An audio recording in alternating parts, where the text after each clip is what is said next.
오늘 말씀은 열왕기상 1장 1절로 10절 말씀. 열왕기상 1장 1절로 10절 말씀. 제가 가진 성경으로 구약 성경 507페이지에서 508페이지 정도 됩니다. 열왕기상 1장 1절로 10절 말씀. 저와 여러분이 번갈아 가면서 한 절씩 교독하고 마지막 절은 합독하도록 하겠습니다. 제가 먼저 봉독합니다. 다윗 왕이 나이가 많아 늙으니 이불을 덮어도 따뜻하지 아니한지라. 그의 시종들이 왕께 알되 우리 주 왕을 위하여 젊은 처녀 하나를 구하여 그로 왕을 받들어 오시게 하고 왕의 품에 부어 우리 주 왕으로 따뜻하게 하시리라 하네. 이스라엘 사방 영토 내에 아리따운 처녀를 구하던 중 수넴 여자 아비삭을 얻어 왕께 데려왔으니 이 처녀는 심히 아름다워 그가 왕을 받들어 시중들었으나 왕이 잠자리를 같이 하지 아니하였더라. 그때에 학깃의 아들 아도니아가 스스로 높여서 이르기를 내가 왕이 되리라 하고 자기를 위하여 병거와 기병과 호위병 50명을 준비하니 그는 압살롬 다음에 태어난 자요 용모가 심히 준수한 자라. 그의 아버지가 내가 어찌하여 그리하였느냐 하고 말로 한 번도 그를 섭섭하게 한 일이 없었더라. 아도니아가 스루야의 아들 요압과 제사장 아비아달과 모이하니 그들이 따르고 도우나 제사장 사독과 여호야의 아들 분야와 선지자 나단과 시므이와 레이와 아이스의 용사들은 아도니아와 같이 하지 아니하였더라. 아도니아가 에르로겔 근방 소헬렛 바위 곁에서 양과 소와 살찐 송아지를 잡고 왕자 곧 자기의 모든 동생과 왕의 신하된 유다 모든 사람을 다 청하였으나 다같이 선지자 나단과 브나야와 용사들과 자기 동생 솔로몬은 청하지 아니하였더라. 아멘. 예, 우리 말씀의 제목을 다 같이 한번 읽어보시겠습니다. 시작. 내가 왕이 되리라. 예, 내가 왕이 되리라 라는 제목으로 하나님 말씀 전하도록 하겠습니다. 새로운 성경 강해를 준비하기 위해서 이렇게 어려웠던 적이 없었던 것 같습니다. 올해 4월 중순까지 마침내 70번에 걸친 마가복음 강해를 마무리한 뒤 4월 말부터 8월 마지막 주일, 지난 주일까지죠. 총 18번의 단편 설교를 이어왔습니다. 그런데 6월 초까지만 해도 내일 일은 남몰라요 하는 심정으로 하루하루 버티다가 사역을 내려놔야 되는 것 아닌가 그런 생각에 설교 준비를 비롯한 하반기 교회 운영에 관한 계획을 구체적으로 세워놓지도 않았던 게 사실입니다. 이 부분이 저로서는 굉장히 부끄럽고 죄송스러울 따름입니다. 그나마 신락 같은 믿음이라도 있었기에 서서히 회복과 치유를 향해 가는 중이고 열왕기서를 강의하기로 마음먹은 것도 그때부터였습니다. 저같이 부족한 사람을 끝까지 믿어주고 기다려준 교우 여러분들께 그저 감사할 따름입니다. 원래 열왕기서 강해는 사무엘서 강해를 마치고 곧장 이어갈 예정이었지만 비슷한 형식의 역사서를 오랜 기간 동안 설교하는 게 저뿐만 아니라 여러분들에게도 큰 부담이 될 것 같았기에 신약의 빌레몬서와 마가복음을 선정해서 설교했던 것입니다. 사무엘상 강해가 2016년 9월부터 시작되었고 2018년 6월까지 대략 2년여에 걸쳐 무려 79회를 설교했는데 사무엘하 강해는 그해 9월부터 2020년 작년 4월까지 66주 동안 이어왔으니 횟수로만 따지면 사무엘서 전체가 5년이 걸린 것이고 만 3년 동안 145회에 걸쳐 설교한 것입니다. 그래서 열왕기서 강해를 시작하는 시점에 당부하고 부탁드리는 것은 되도록 사무엘 상하 전체를 처음부터 끝까지 다시 읽어보는 것입니다. 부담스러우시죠? 예, 그런데 우리 교우들에게 숙제입니다. 물론 기존에 선포했던 설교 원고까지 찾아 읽는다면 더 큰 유익이 있겠죠. 또한 열왕기서 강해가 진행될 동안에도 각자 작정하신 묵상 계획대로 성경을 읽어 나가시되 그 주간에 설교할 본문은 물론이고 열왕기서 전체를 계속 반복해서 읽어보기를 권해드립니다. 제가 누누이 강조했듯이 목사 개인의 묵상과 해석만 듣고 만족하는 신앙은 별다른 유익이 없기 때문이죠. 여러분, 남의 해석과 묵상을 듣는 거로 만족하거나 안주하지 마십시오. 왜냐하면 내 입술과 내 마음으로 기도하고 찬양하며 내 눈과 내 마음으로 성경을 읽고 내 몸으로 직접 부대끼며 믿음을 실천할 때라야 그 신앙이 나의 전 인격을 형성하고 성장시키기 때문입니다. 아무리 뛰어난 설교자가 여러분들의 담임 목사가 된다 할지라도 여러분이 그냥 그것을 듣는 것으로만 그친다면 아무런 유익이 없다라는 것이죠. 여러분들의 눈으로 직접 성경을 보셔야 됩니다. 그리고 여러분들의 입술로 직접 기도하셔야 됩니다. 그리고 여러분들의 몸으로 그 신앙을 직접 몸으로 부대끼며 실천해야 그 신앙이 내 것이 된다라는 것이죠. 남이 이해하고 경험한 하나님은 그의 하나님이지 엄밀히 말해 나의 하나님은 아닌 것입니다. 우리 교우 모두가 내가 이해하고 만난 하나님을 진실하고 당당하게 고백할 수 있기를 진심으로 축원을 드리겠습니다.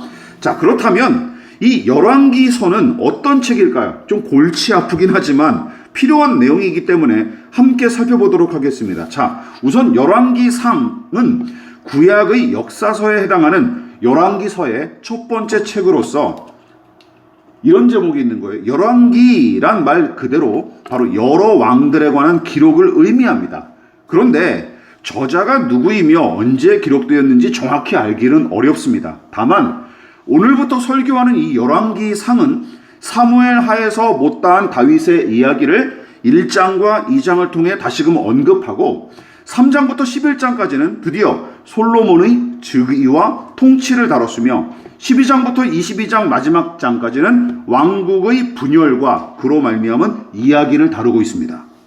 또한 열왕기하 이제 두 번째 책에서는 북이스라엘과 남유다가 점점 기울어져 가다가 마침내 패망하는 과정을 적나라하게 보여주는 책이죠.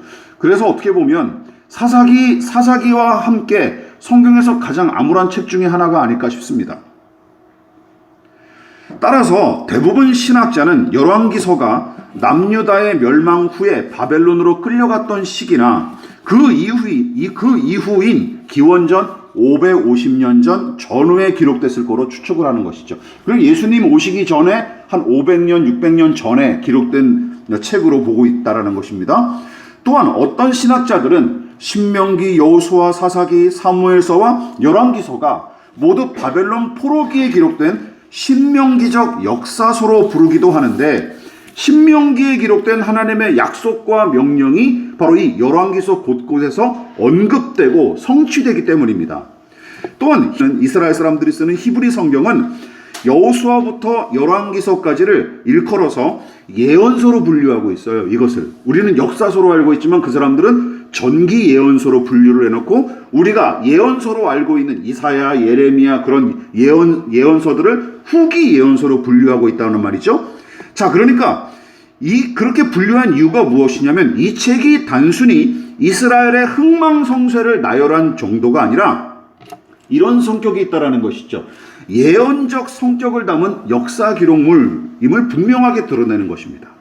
그런 의미에서 이 열왕기서는 보통 우리가 생각하는 역사 기록과는 조금 다른 성격을 지닌 책으로 읽어야 마땅합니다.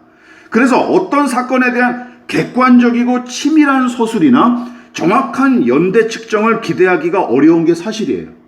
그 부분은 여러분들이 꼭 기억해야 됩니다. 어쨌든 이런 특징을 염두에 두고 이 열왕기서 전체를 읽으면 유익이 됩니다.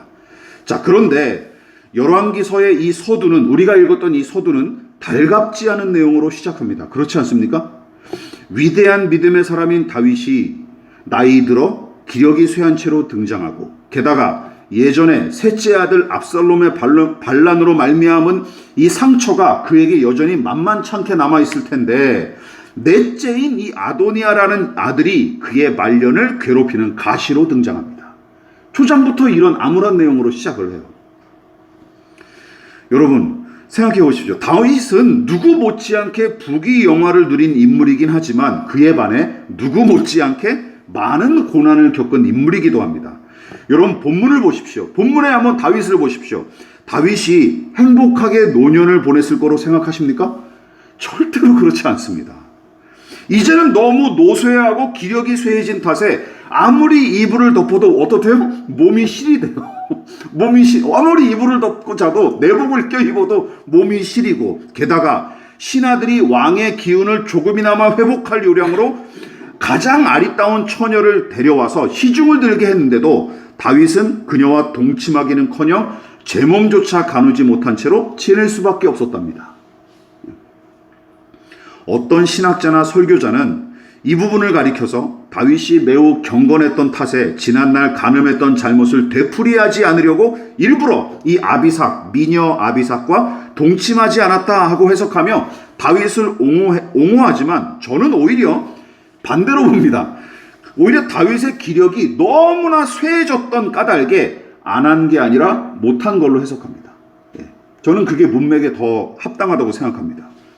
그래서 처녀 아비삭과 동침하지 않은 이 기록은 다윗이 이렇게까지 경건했다라고 해석하기보다는 다윗이 이만큼 노쇠하고 기력이 쇠했다라는 사실을 방증하기 위해 동원된 게 틀림없습니다. 그러나 제가 먼저 주목한 인물은 다윗이 아니라 아도니아입니다. 오늘의 주인공은 다윗이 아니라 아도니아라는 넷째 아들이죠. 물론 그는 형 압살롬처럼 전방위적으로 아버지를 괴롭힌 놈은 아니지만 왕관을 차지하기 위해 부적절한 절차를 밟았고, 본문은 바로 그 이야기를 중점적으로 다루며 성경의 독자들에게 교훈을 던져주죠. 자, 무엇보다 교만하고 탐욕스러운 아도니아의 실체를 여실히 보여주는 구절이 바로 5절이에요. 같이 한번 읽어볼까요? 다시 한번 시작. 그때에 핫깃의 아들 아도니아가 스스로 높여서 이르기를 내가 왕이 되리라 하고 자기를 위하여 병거와 기병과 호위병 50명을 준비하니. 여러분 보십시오. 본문은 이 열왕기상의 저자는 아도니아의 이 교만한 작태를 노골적으로 지적하고 비판합니다. 그는 아버지인 다윗이 더는 왕위를 유지하지 못할 거로 판단했고, 그때부터 본격적으로 왕위를 탐냈는데 후계자로서 막 행세하고 다니는 거예요. 자기가 이제 다음번 왕위를 다 물려받은 것처럼 그렇게 행세하고 다녔던 것이죠. 게다가 이미 왕이 된 것처럼 병거를 마련한 것은 물론이고 자신의 신변을 지키기 위해 호위병을 50명씩이나 두기도 합니다. 사병으로. 이건 왕에게나 허락된 일이었거든요. 물론 아도니아의 입장에서는 왕좌를 물려받을 만한 조건을 충분히 갖췄던 게 사실이에요. 왜냐하면 다윗의 맏아들 암논, 기억나십니까? 암논은 살해당했고 압살롬은 반역을 일으켰다가 처형당했으며, 둘째인 길르압이라고 하는 아들이 있는데 이 길르압이라고 하는 아들은 성경에 2번밖에 등장하지 않아요. 그냥 누구의 아들로 태어났다, 이걸로만 2번 등장합니다. 활약이 없어요. 이게 무슨 뜻일까요? 이미 죽었거나 형제 간의 경쟁에서 밀려났던 것으로 추측하는 것이죠. 그러니까 있으나 마나한 인물이었던 것이죠. 따라서 서열로 따졌다면 이 아도니아, 넷째 아들인 아도니아가 1순위였던 게 사실입니다. 그뿐만이 아닙니다. 자, 6절을 보십시오. 여러분들의 성경 6절을 보십시오. 다윗이 평소에 그를 못마땅하게 여기고 멀리하기는커녕 도리어 끔찍히 아꼈던 탓에 그에게 싫은 소리 한번 내뱉은 적도 없었답니다. 너 이래라 저래라 그런 적도 없고 늘 아들이 원하는 대로 다 해줬다라는 얘기죠. 또한 성경이 용모가 심히 준수한 자라고 기록할 만큼 매우 잘생긴 외모를 가진 자였으니 그의 자신감과 자부심이 얼마나 컸을지 가히 짐작하고도 남는 것이죠. 여러분, 기왕이면 다홍치마라는 우리 속담도 있지 않습니까? 왕인데 잘생겼어. 얼마나 좋습니까, 보기에. 예? 여러분 보십시오. 게다가 단순 무식하거나 소심한 인물도 아니었어요. 왕위 계승을 준비하기 위해 아버지의 측근인 요압 장군과 아비아달 제사장을 포섭했을 뿐만 아니라 다윗의 때가 다 된 줄로 판단한 뒤에는 동생들과 유다 출신의 신하들을 죄다 초청해서 잔치까지 베풀었는데, 그것은 자신의 지지 세력을 더욱더 공고히 할 목적으로 치밀하게 계획한 일이었던 것이죠. 이게 오늘 본문 1절부터 10절까지의 내용입니다. 또한 보십시오. 어떻게 해요? 또 솔로몬을 쏙 빼놓고 잔치한 일도 마찬가지예요. 솔로몬이 왕권 경쟁에 위협이 될 만한 인물로 판단했기에 아예 제쳐놓고 요즘 말로 새싹 밟기를 시전한 것이죠. 너 까불지 마라. 나한테는 이렇게 지지 세력이 있고 다음 왕은 네가 아니라 나다라는 것을 과시하기 위한 것이죠. 그러니까 솔로몬은 아마 이때부터도 다음 차기 왕이 될 만한 유력한 후보였던 게 틀림없어요. 그것을 이제 아도니아가 시기하고 이제 경쟁 상대로 삼아서 제쳐놨던 것이죠. 그만큼 머리를 잘 썼고 정치적인 수완도 좋은 인물이었습니다. 아도니아라는 사람이. 솔직히 인간적으로는 그가 왕위를 차지한다고 한들 결격 사유나 흠 잡힐 만한 게 없다고 봐도 무방하죠. 그러나 문제가 있죠. 성경에 기록된 대부분의 사달이 사고와 사건이 탐욕과 교만으로 말미암았듯이 어리석은 아도니아도 그 행태를 지금 본문에서 고스란히 답습하고 있는 중입니다.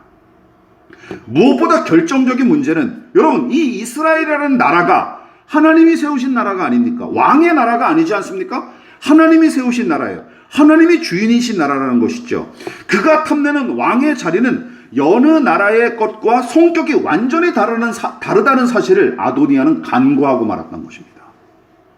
아도니아의 왕권 계승이 세상과 인간의 시선으로는 딱히 문제될 것이 없을지라도 하나님이 뜻하신 바와 완전히 거리가 멀었고 그 음흉한 작태를 하나님은 기뻐하지 않으셨기 때문에 훗날 끝까지 어줍지 않게 욕심을 부리다가 결국은 아도니아도 목숨을 처형을 당하고 맙니다. 솔로몬에게. 그러나 저는 이 이야기가 단순하게 교만과 탐욕으로 무너진 아도니아 정도로 간단하게 정리되기를 바라지 않습니다. 교만과 탐욕이라는 건 모호하기 이를 데 없는 말 아닙니까? 또한 저 스스로 높여서 왕이 되리라 했던 이 인물이 얼마나 교만하고 탐욕스러웠는지 이야기하기는 쉽지만 말하기는 쉽지만 그것이 아도니아를 어떻게 장악하고 어떤 악영향을 미쳤는지 살피는 것이 훨씬 더 중요한 일이죠. 자, 그래서 교만과 탐욕의 마음이 이 마음에 사로잡힌 아도니아가 간과하고 지나쳤던 것이 무엇인지 저는 오늘 본문의 내용을 통해 우선 간단하게 이번 시간과 다음 시간에 거쳐서 두 번에 걸쳐 살펴볼 텐데 오늘 두 가지를 살펴보고 다음번에 가장 중요한 마지막 핵심을 살펴보도록 하겠습니다. 자, 먼저 아도니아가 간과하고 무시했던 게 있어요. 무엇입니까? 그는 인간의 생리를 무시하고 인생의 이치를 간과했습니다. 이게 그의 문제였어요. 자, 이게 무슨 뜻이냐? 그렇다면 제가 언급한 인간의 생리와 인생의 이치라는 게 무엇일까요? 시편 103편에서 이렇게 고백하고 있습니다. 같이 읽어볼까요? 시작. 인생은 그날이 풀과 같으며 그 영화가 들의 꽃과 같도다. 유명한 말씀이죠. 찬양도 많이 있고. 여러분, 이 시를 쓴 사람이 누군지 아십니까? 다윗이에요. 이 시편 103편의 저자가 다윗입니다. 여러분, 이 시를 쓴 사람이 바로 본문의 다윗인데 게다가 지금 그는 어떤 처지예요? 예, 그가 지금 시든 꽃과 풀처럼 지금 늙어가고 있는 처지 아닙니까? 예? 자신이 고백했던 대로 다윗의 인생이 지금 시들어가는 중이에요. 시들어가는 중. 전쟁터를 누비며 무수한 적들을 무찔렀던 그 힘은 초겨울을 맞이한 풀처럼 시들었으며 붉고 아름답던 그의 젊은 육체는 이제 온데간데 없고 이제는 검버섯과 주름으로 뒤덮인 노인에 불과할 뿐입니다. 다윗이 지금 그 시절을 맞이한 거예요. 왕의 자리와 그 권력조차 보십시오. 가는 세월과 노쇠한 육체에 아무런 도움을 주지 못하고 있습니다. 지금 1절부터 4절까지에 기록된 이 다윗의 이야기는 그걸 보여주고 있는 거예요. 왕의 자리가 가는 세월을 막을 수 없다. 그의 노쇠함을 막을 수 없다라는 사실을 보여주고 있는 거예요.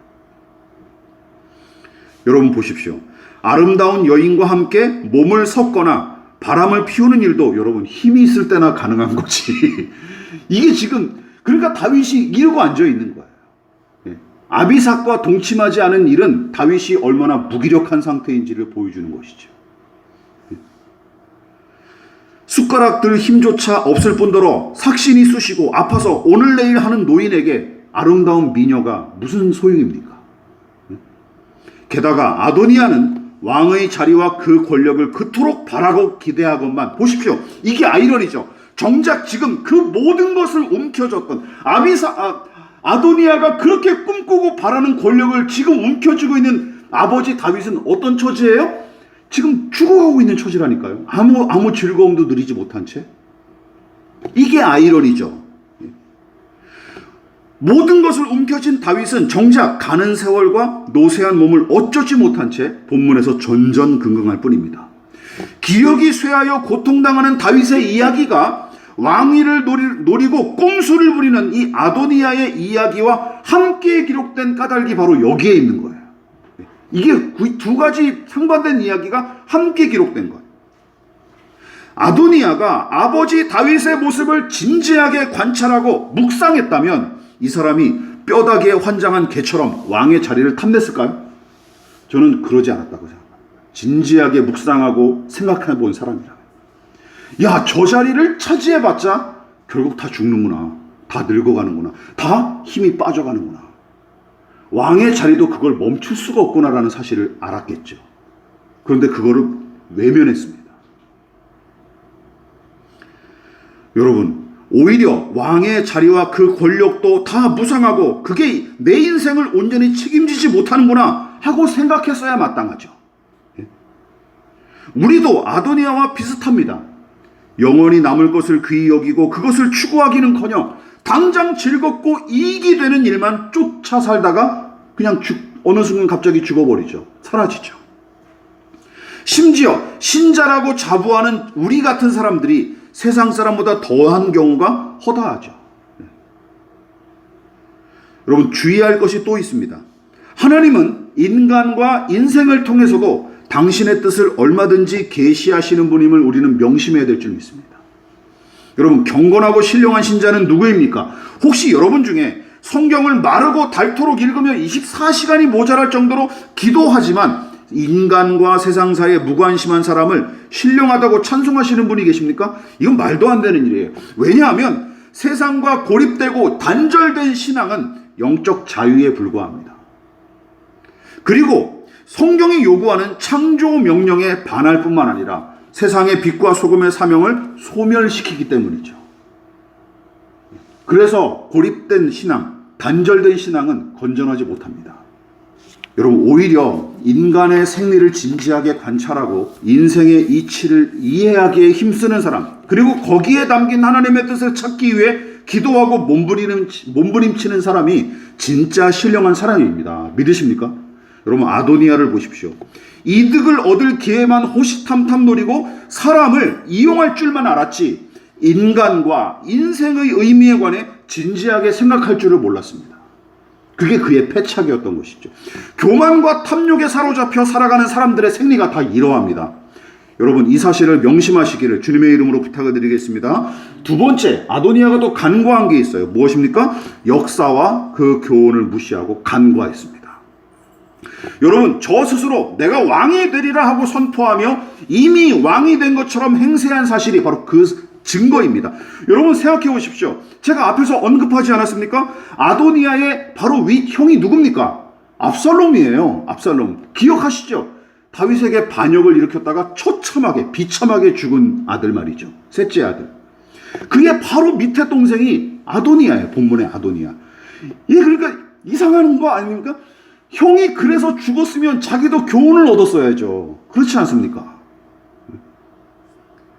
게다가 다윗의 말년에 베냐민 사람, 사무엘하 20장에도 나오죠. 베냐민 사람 세바라는 사람도 온 이스라엘 사람을 선동해서 반란을 일으켰으나 압살롬과 마찬가지로 반란의 원흉인 이 세바가 비참한 최후를 맞이하면서 그 역시 무의로 끝이 납니다. 여러분, 참 안타깝기 그지없는 일이죠.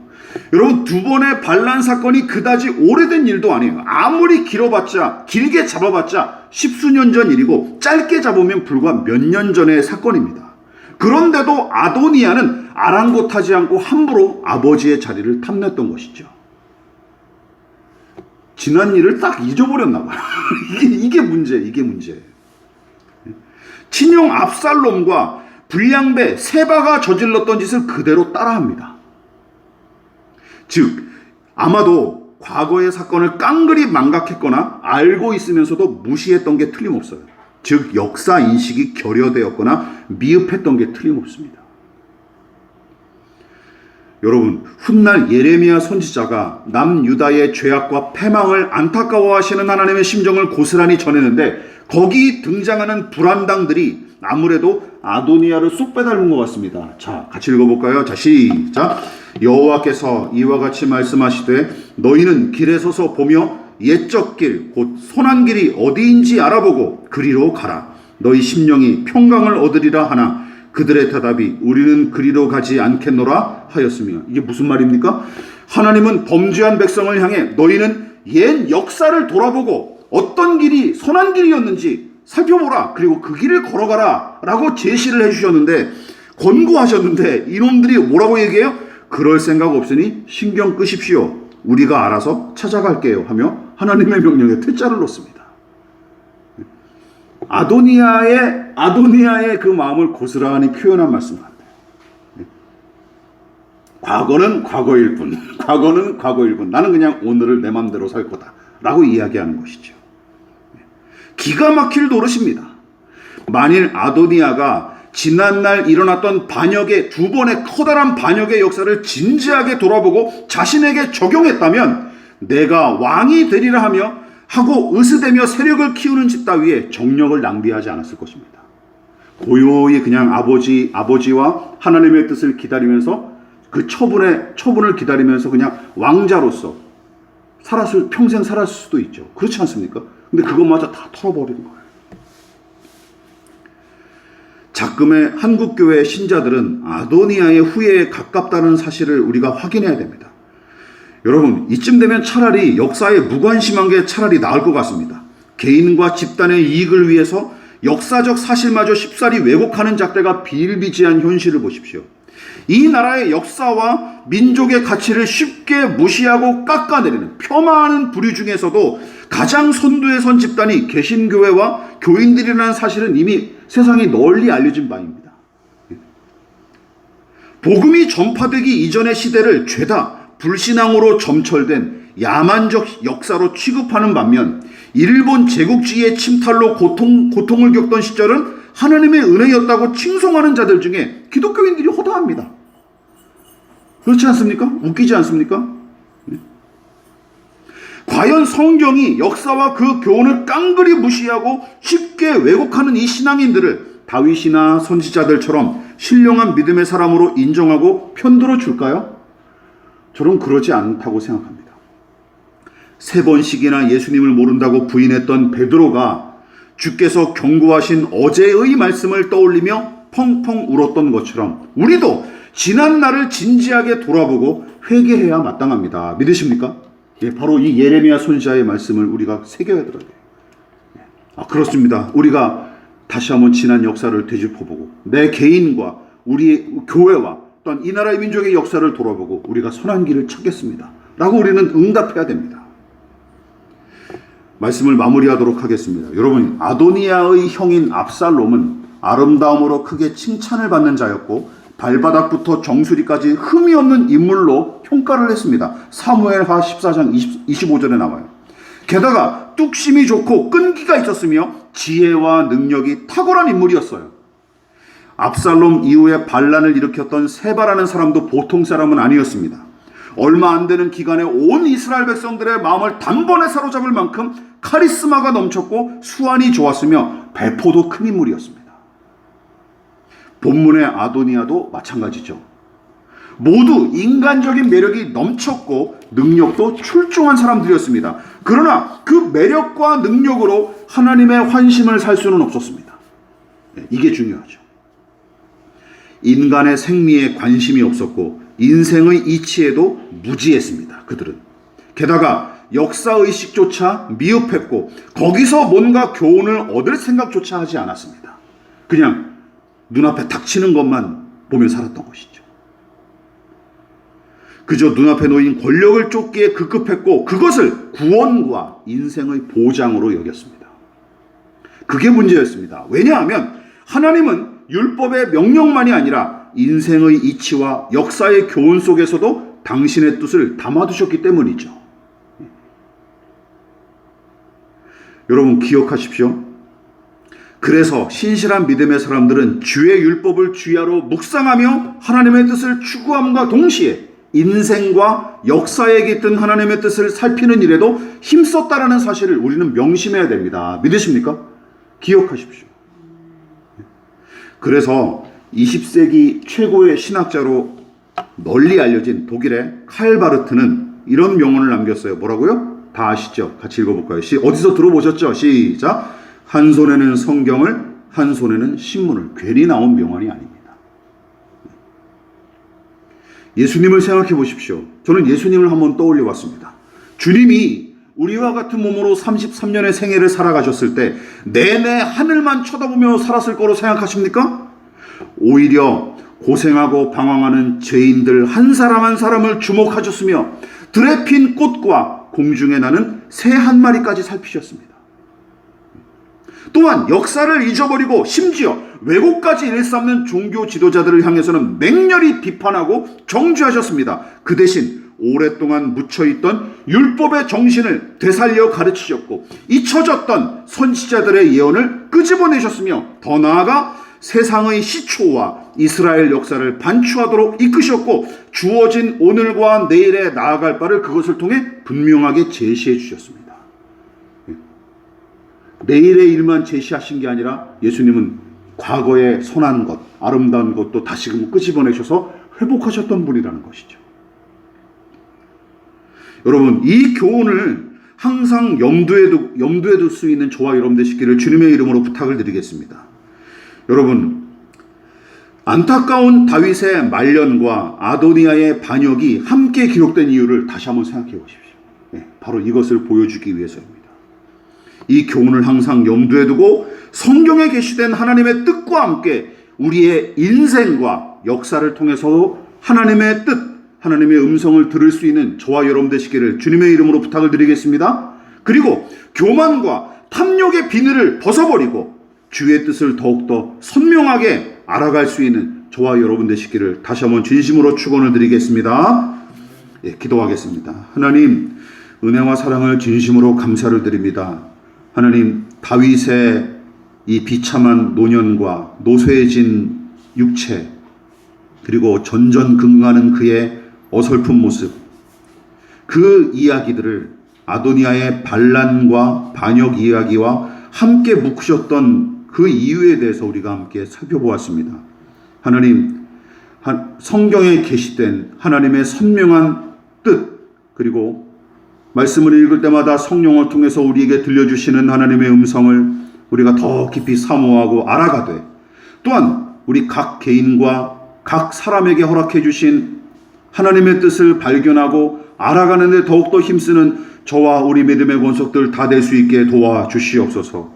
또한 역사 속에서 하나님이 어떻게 일하셨고 어떻게 이 역사를 주관하셨는지 그것에 대해서도 우리가 깊이 묵상하고 생각할 줄 아는 믿음의 백성들 다 될 수 있게 도와주시옵소서. 눈앞의 이익에만 급급하여 탐심에 사로잡힌 우리의 눈, 그리고 하나님 없이도 얼마든지 살 수 있다고 자부하는 교만한 우리의 눈에 비늘을 벗겨주시고 가난한 마음으로, 그리고 깨끗한 마음으로 하나님과 그 나라를 바라볼 수 있는 믿음의 눈이 열리게 도와주시옵소서. 감사를 드리며 우리를 사랑하신 예수님의 이름으로 기도합니다. 아멘. 지금은 우리를 위하여 십자가의 몸버려 피 흘려 돌아가신 예수 그리스도의 한량없으신 은혜와 하나님 아버지의 지극하신 사랑하심과 성령 하나님의 영원한 사귐이 오늘 이 시간 우리 인생과 또한 역사를 통해서 하나님의 뜻과 음성을 듣고자 겸손히 머리 숙인 사랑하는 성도들의 머리 위에 저들의 가정과 직장과 사업장과 학업과 장래 가운데 이 나라의 민족과 한국교회와 저 북녘의 동포들과 세계와 열방 가운데 지금부터 영원히 함께 하시기를 간절히 축원하옵나이다. 아멘.